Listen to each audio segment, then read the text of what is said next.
All right, everyone, welcome back to Language Arts class here. We are going to be doing section two of the Odyssey, section two of the Odyssey, part two.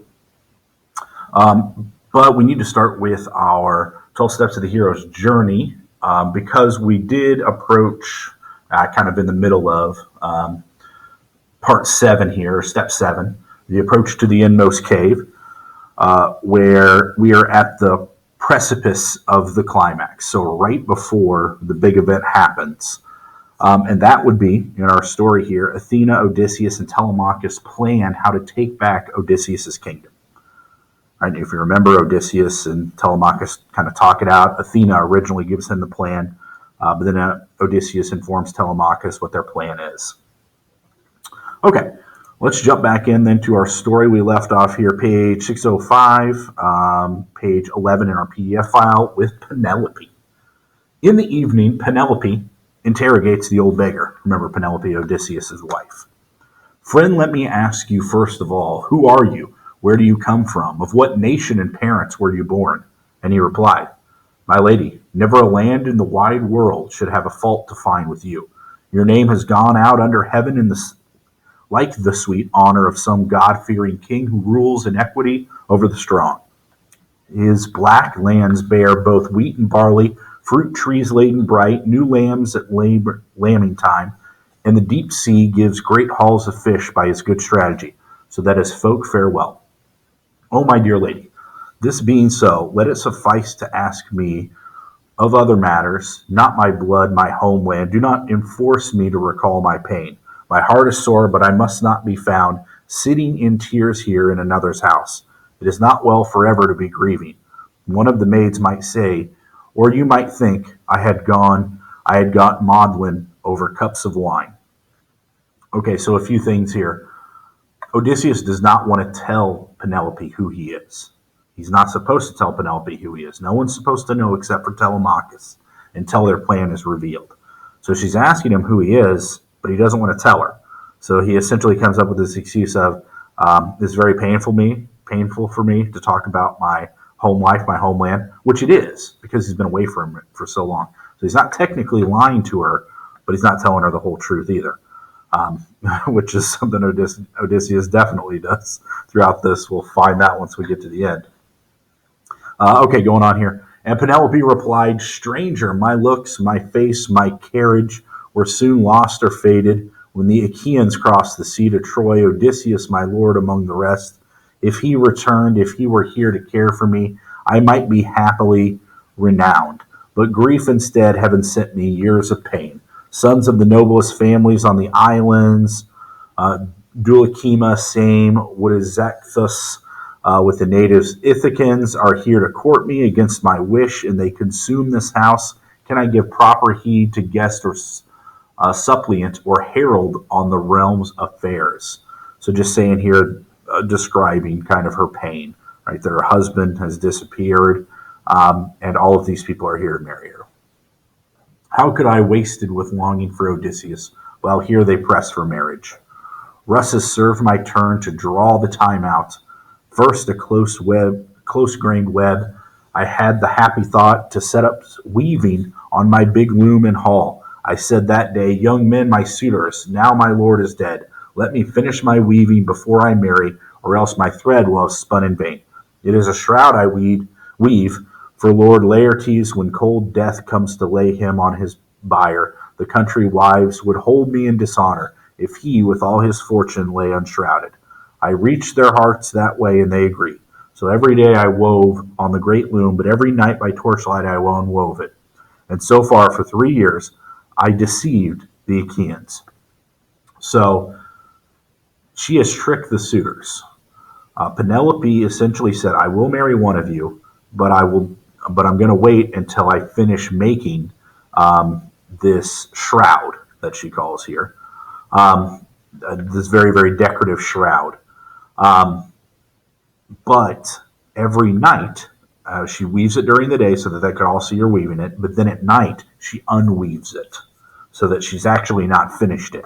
And she says for 3 years she's been doing this. But when the seasons brought a fourth year on, as long months waned, and the long days were spent Through impudent folly in the slinking maids, they caught me, clambered up to me at night. I had no choice but to finish it. And now matters stand at last. I have no strength left to evade a marriage. Cannot find any further way. My parents urge it upon me, and my son will not stand by while they eat up his property. He comprehends it, being a full grown man, able to oversee the house of Zeus, would endow with honor. So essentially, the maids rat her out, and now they know, and now she has to marry someone. But you too, confide in me, tell me your ancestry. You were not born of mythic oak and stone. Penelope again asks the beggar to tell him about himself. He makes up a tale in which Odysseus is mentioned and declares that Penelope's husband would soon be home. So this is kind of a shortened version of what is actually said here. You see, then, he is alive and well and headed homeward now, no more to abroad, far from his island, his dear wife and son. Here is my sworn word for it. Witness this, God of the zenith, noblest of the gods, and Lord Odysseus is Heathfire now before me. I swear these things shall turn out as I said. Between this present dark and one day's ebb, after the wane, before the crescent moon, Odysseus will come. So he's saying, hold on, Odysseus will show up. He's not Odysseus, at least that's what he's saying, but he knows Odysseus will show up. Here we go, the challenge. Pressed by the suitors to choose a husband from among them, Penelope says she will marry the man who can string Odysseus's bow and shoot an arrow through 12 axe handle sockets. The suitors try and fail. Still in disguise, Odysseus asks for a turn and gets it. So this is Penelope's deal here. She tells all the suitors that are out there, if they can string Odysseus's bow and shoot it through 12 axe handle sockets, which I think there might be a picture at one point. No, maybe not. But essentially, axe handle sockets. Whoops. Here we go. Axe handle sockets are these rings. They're also called axe rings at the bottom of the handle of an axe that you could use to hook that axe to your belt or your back so that you could still have both hands and carry an axe around. Okay, going on. And Odysseus took his time. Remember, he looks like the beggar still. Turning the bow, tapping it every inch for borings that termites might have made, while the master of the weapon was abroad. The suitors were now watching him, and some jested among themselves. A bow lover, dealer in old bows. Maybe he has one like it at home, or has an itch to make one for himself. See how he handles it, the sly old buzzard.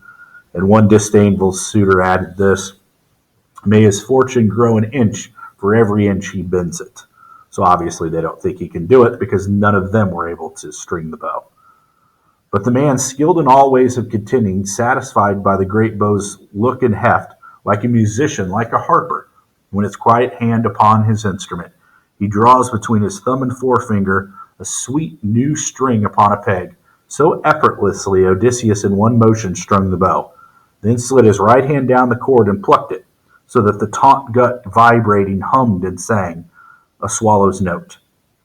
In the hushed hall, it smote the suitors, and all their faces changed. Then Zeus thundered overhead, one load crack for a sign, and Odysseus laughed within him that the son of crooked-minded Kronos had flung that omen down. He picked one ready arrow from his table where it lay bare. The rest were waiting still, in the quiver for young men's turn to come. He knocked it, let it rest across the hand grip, drew the string and grooved butt of the arrow, aiming for where he sat upon the stool. Now flashed arrow from twanging bow clean as a whistle, through every socket ring, and grazed not one to thud heavenly brazen head beyond. Then quietly Odysseus said, Telemachus, the stranger you welcomed in your hall has not disgraced you. I do not miss, neither did I take all day stringing the bow. My hand and eye are sound, not so contemptible as the young men say. The hour has come to cook their lordship's mutton, supper by daylight, other amusements later, with song and harping that adorned a feast. He dropped his eyes and nodded, and the prince Telemachus, his true son of Odysseus, belted his sword on, clamped his hand to his spear, and with a clink and glitter of keen bronze, stood by his chair in the forefront near his father. So this is essentially Zeus first sent the sign, but this was Odysseus telling Telemachus, It's time to get our revenge here, which is where we are right here. Odysseus' revenge. Now, shrugging off his rags, the wiliest fighter of all the islands leapt and stood on the broad door sill, his bow in his hand. He poured out his feet a rain of arrows from the quiver and spoke to the crowd. So much for that. Your clean-cut game is over. Now watch me hit a target that no man has hit before. If I can make this shot, help me, Apollo. He drew to his fist the cruel head of an arrow for Antaeus, just as the young man leaned to lift his beautiful drinking cup, embossed, two-handled, golden. The cup was in his fingers, the wine was at his lips, and did he dream of death? How could he? In that revelry, amid his throng of friends, who could imagine a single foe, though a strong foe indeed, could dare to bring death's pain on him and darkness on his eyes? Odysseus' arrow hit him under the chin and punched up the feathers through his throat. So Odysseus, going for kind of the big bad guy here of the suitors, Antinous, and shoots him right through the throat. Backward and down he went, letting the wine cup fall from his shocked hands. Like pipes, his nostrils jetted crimson runnels, a river of mortal red, and one last kick upset his table, knocking the bread and meat to soak in dusty blood. Now as they craned to see their champion where he lay, the suitors jostled in uproar down the hall, everyone on his feet. Wildly they turned and scanned the walls in the long room for arms, but not a shield. Not a good ashen spear was there for a man to take and throw. All they could do was yell in outrage at Odysseus. Fool, to shoot at a man. That was your last shot. Your own throat will be slit for this. Our finest lad is down. You killed the best on Ithaca. Buzzards will tear your eyes out. For they imagined, as they had wished, that it was a wild shot, an unintended killing. Fools, not to comprehend that they were already in the grip of death. But glaring under his brows, Odysseus answered, You yellow dogs, you thought I'd never make it home from the land of Troy. You took my house to plunder. You dared bid my wife while I was still alive. Contempt was all you had for the gods who rule wide heaven. Contempt for what men say of you hereafter. Your last hour has come. You die in blood. As they all took this in, sickly green fear pulled at their entrails, and their eyes flickered, looking for some hatch or hideaway from death. Eurylochus alone could speak. He said, If you are Odysseus of Ithaca, come back. All that you say these men have done is true. Rash actions many here, more in the countryside. But here he lies. The man who caused them all, Antinous, was the ringleader. He whipped us on to do these things. He cared less for marriage than for the power Cronion had denied him as king of Ithaca. For that, he tried to trap your son and would have killed him. He is dead now and has his portion. Spare your own people. As for ourselves, we'll make restitution of wine and meat consumed, and add, each one, a tithe of 20 oxen, with gifts of bronze and gold to warm your heart. Meanwhile, we cannot blame you for your anger. So essentially, Eurymachus comes forward and says, Look, Antinous was a bad guy, and he was out not just for your wife, but he actually wanted to kill your son and take your throne. But he was the ringleader, and the rest of us were kind of just along for the ride. So spare your people and the Ithacans, and then the rest of us will pay for what we've eaten here and what we've done. So all of the ox here, gifts of bronze, essentially we'll pay you off. Just don't kill us. Odysseus glowered under his black brows and said, Not for the whole treasure of your fathers, all you enjoy, lands, flocks, or any gold put up by others, would I hold my hand. There will be killing till the score is paid. You forced yourself upon this house. Fight your way out, or run it if you think you'll escape death. I doubt one man of you skins by. As in, I don't care. You couldn't give me any amount of money in the world to not kill you. It's happening. They felt their knees fail and their hearts, but heard Eurymachus for the last time rallying them. Friends, he said, the man is implacable. Now that he's got his hands on bow and quiver, he'll shoot from the big doorstone there until he kills us to the last man. Fight, I say. Let's remember the joy of it. Swords out. Hold up your table to deflect the arrows. After me, everyone, rush him where he stands. If we can budge him from the door, if we can pass into the town, we'll call out men to chase him. This fellow with his bow will shoot no more. He drew his own sword as he spoke, a broadsword of fine bronze, honed like a razor on either edge. Then, crying hoarse and loud, he hurled himself at Odysseus. But the kingly man let fly an arrow at that instant, and the quivering feathered butt sprang to the nipple of the breast as the barb struck in his liver. The bright broadsword clanged down. He lurched and fell aside, pitching across his table. His cup, his bread, and meat were split and scattered far and wide, and his head slammed on the ground. Revulsion, anguish in his heart. With both feet kicking out, he downed his chair, while the shrouding wave of mist closed on his eyes. Amphipolis now came running at Odysseus, broadsword naked in his hand. He thought to make the great soldier give way at the door, but with a spear thrown from behind, Telemachus hit him between the shoulders, and the lance head drove clear through his chest.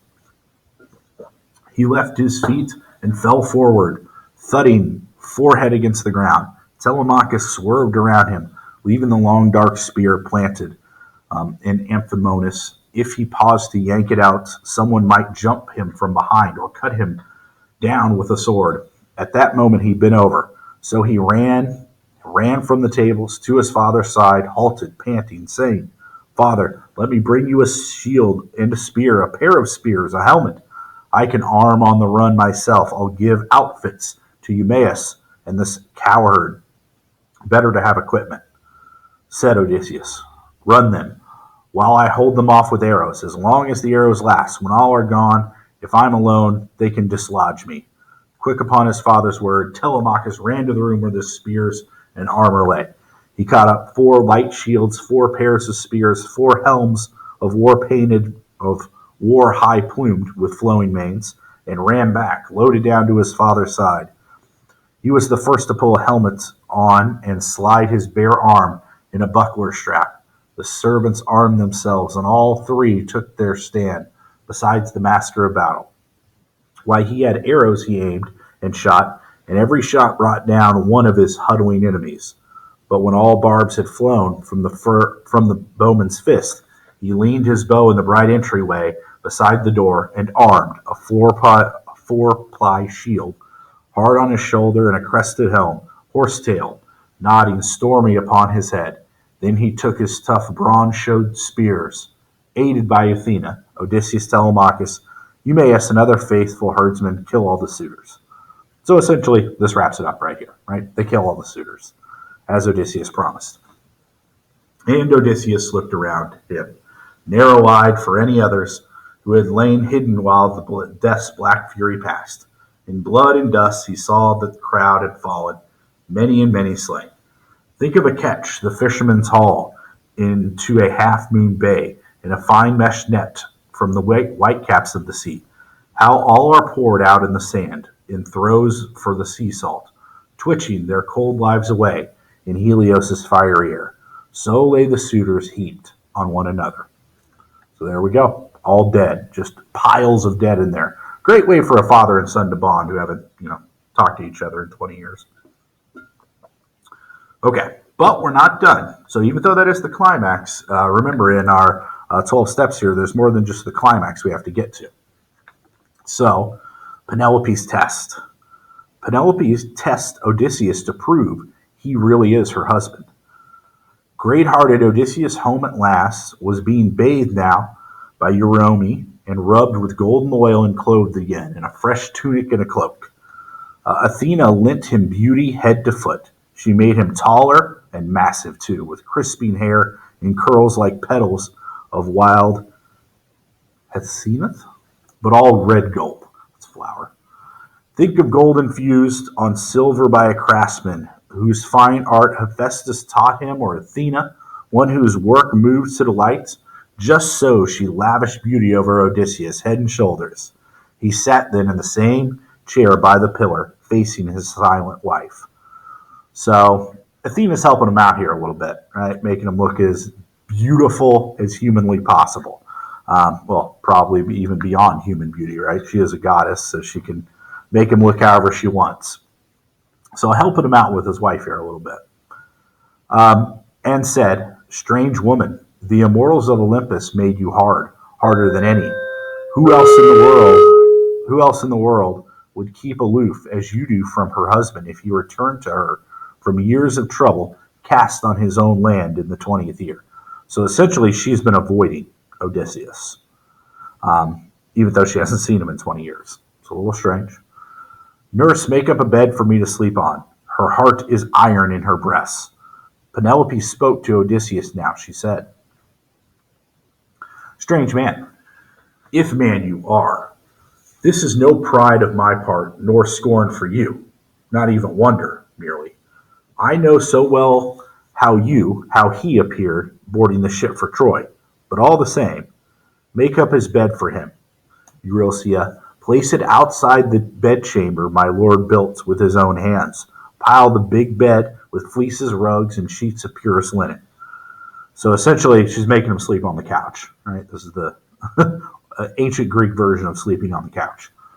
With this, she tried him to the breaking point, and he turned on her in a flash, raging, "Woman, by heaven, you've strung me now. Who dared to move my bed? No builder had the skill for that, unless a god came down to turn the trick. No mortal in his best days could budget with a crowbar. This is our pact and pledge, our secret sign, built into that bed, my handiwork, and no one else's." So essentially, he's saying, "No, you can't move my bed. It's not possible to move my bed," which is a weird thing to say, right? So let's go on here and see what's happening.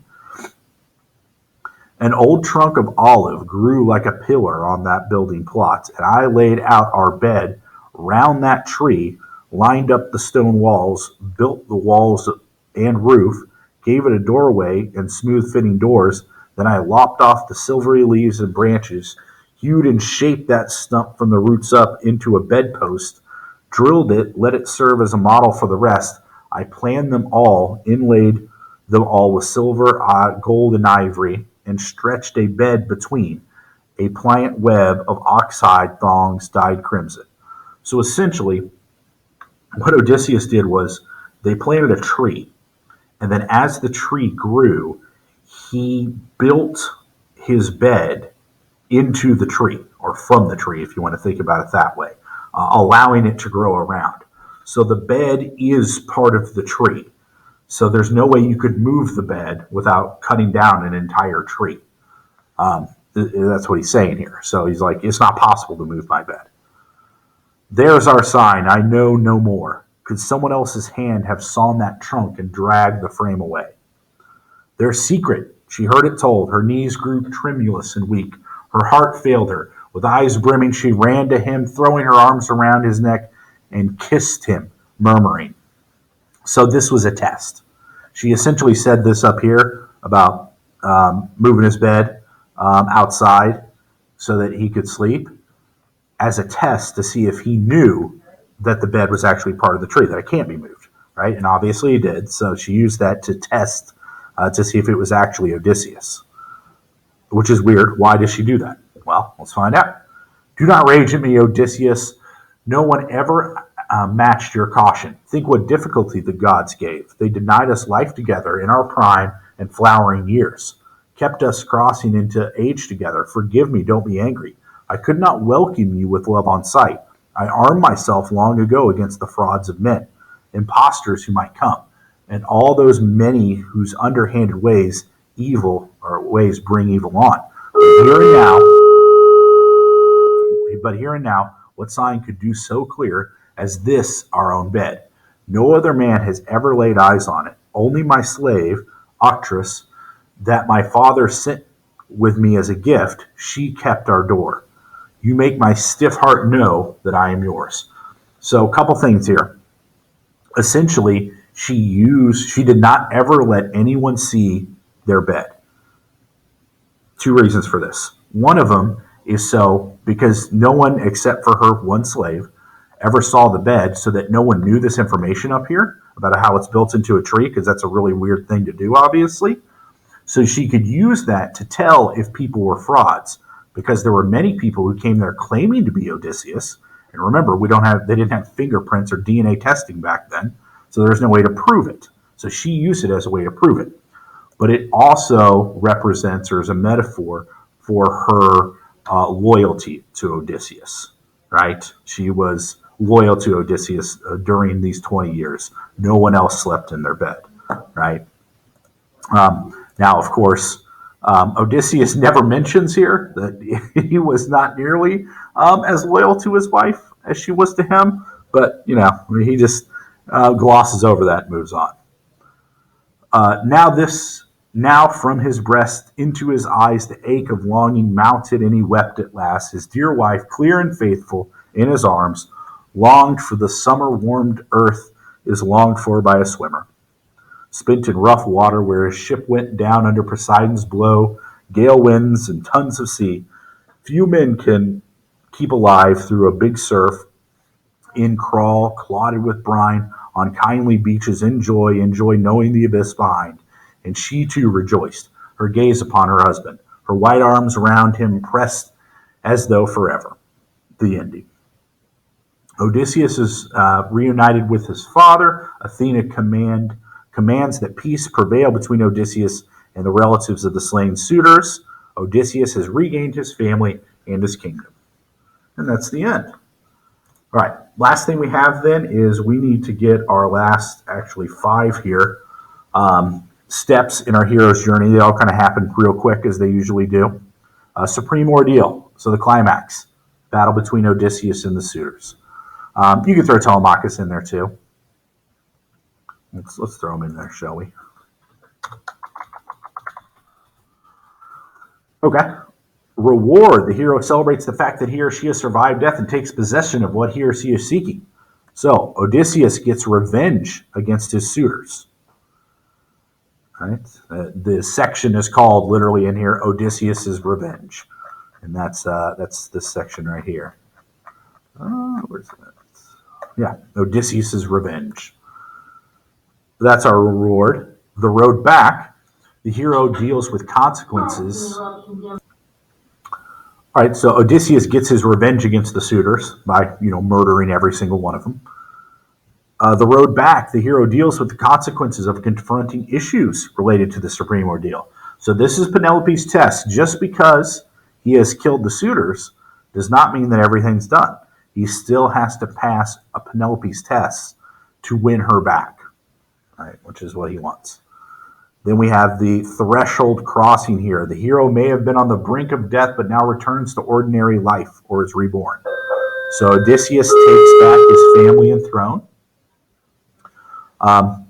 which is his resurrection or rebirth, right? Kind of the cyclical writing. He ends where he started. He's now back with his family and his throne, which is where we started in the story. And then finally, return with elixir, freedom to live. Odysseus makes peace with the suitors and the gods.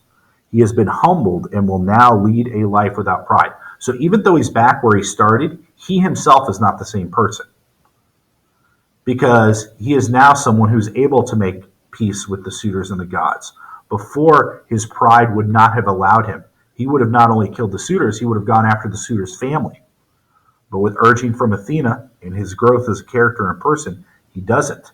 It doesn't mention it here, but he also goes and some of those things that he brought back with him in the full version, he throws them out to the sea in supplication to Poseidon as a way of saying sorry to Poseidon. Like, look, let's be on good terms now. I'm sorry, I didn't mean it. So he makes peace with Poseidon as well. And he had already made peace with Zeus and Athena. They were okay. So he's a changed man now. His pride is not going to get in the way of his happiness. And that's our story, everyone. All right, I'll talk to you guys in the next video.